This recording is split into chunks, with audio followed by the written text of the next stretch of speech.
morning, or whatever time of day it is for you. So if you're watching this, it means you're starting to think about what you just got yourself signed up for. And I want to just talk about that a little bit right now. For me, my year of you is 10 years ago when I decided to take my yoga teacher training, and I felt like that was selfish and my family would miss me when I wasn't paying attention to their needs. Instead, I was fulfilling something that I wanted to do. And it was interesting because when I actually sat down and asked my husband his thoughts about it, he was totally receptive, and he said, yeah, for sure, go for it. And it was sort of the opposite of I think what I had expected. And so that year I just started taking time out for myself and doing what I needed and what I wanted. And what I discovered was that it didn't change anything. In fact, it made me better. And then when I was around my family, because I was better, I felt like I gave something different and more to my family. And I think that journey has just continued for me over the last 10 years. And so I am really excited to start to try and share that idea of putting yourself first and carving out more time. And I feel like an amateur at it. And yet I've learned so much through just being a student. I think over the last 10 years, I've never stopped being a student of yoga, and then the last 4 years of Ayurveda, and how all of these ideas, as I infuse them into my life and play with them and try them out and experiment, I find which ones become my go-to keystone things that help me when the rest of the world doesn't feel so smooth sailing. The rest of the world feels shaky, or whatever's going on in my family or my life or one person in my family's life. Whenever that is shaky, there's something I can fall back on that feels solid. And that's what I want this year to be. I want this year to be that kind of year where you're experimenting with a belief pattern that might say, no, I can't do that for me because I have to be doing something for something else. Or the belief system that says, I don't know, I always have to be busy. Busy's overrated.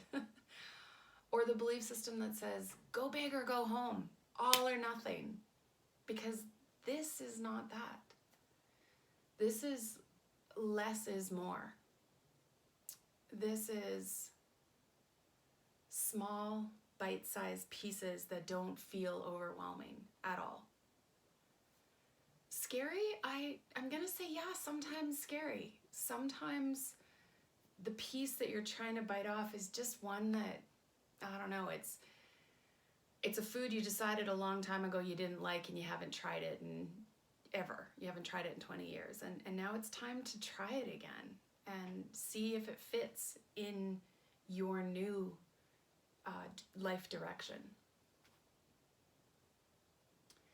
And think about this idea that you don't need to totally change directions and uproot your whole life system in order to make change. It's not like you're headed in that direction and you have to figure out how to turn the whole ship around and head in that direction. I think I found in my life that it's as easy as saying, whoa, I'm headed in that direction, and that would feel a little bit better. And shifting from here to here, it's just simpler, and it's not as taxing or energy draining or anything. And so it's not as hard to do. I had a teacher once say, when we were talking about what's the next thing that you have to do. And in my mind came a really hard, difficult thing that I needed to do. And on my face, she could see dread and fear and a whole bunch of stuff that she could tell it felt really hard for me, that whatever step I had imagined in my head was going to be a lot. And she said to me, no, not that step. What's an easier step than that step? And I kind of backpedaled in my brain and thought about what the easier step would be. And she watched my body's reaction to that backpedaling. And she said one more time, she goes, you're getting closer. What's one step even easier than that one?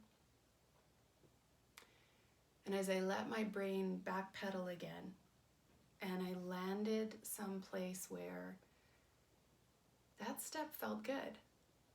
That step that I had now imagined, that one was like, okay, that one's doable. And breath, right? Breath came back into my body. And that ease came into my expression. And that's what I want to share with you. That idea that we have this thought in our brains that this is going to be hard, difficult work, and it is going to, we're going to have to pull up our bootstraps and dig in. And yeah, it can be like that. It can if you make it that way. Or you can keep looking at where you're at, creating and planning and envisioning where you want to go.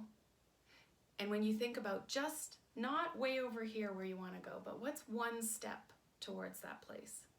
And if that step feels like this big gap that you got to jump over, then imagine, okay, what's a smaller step than that?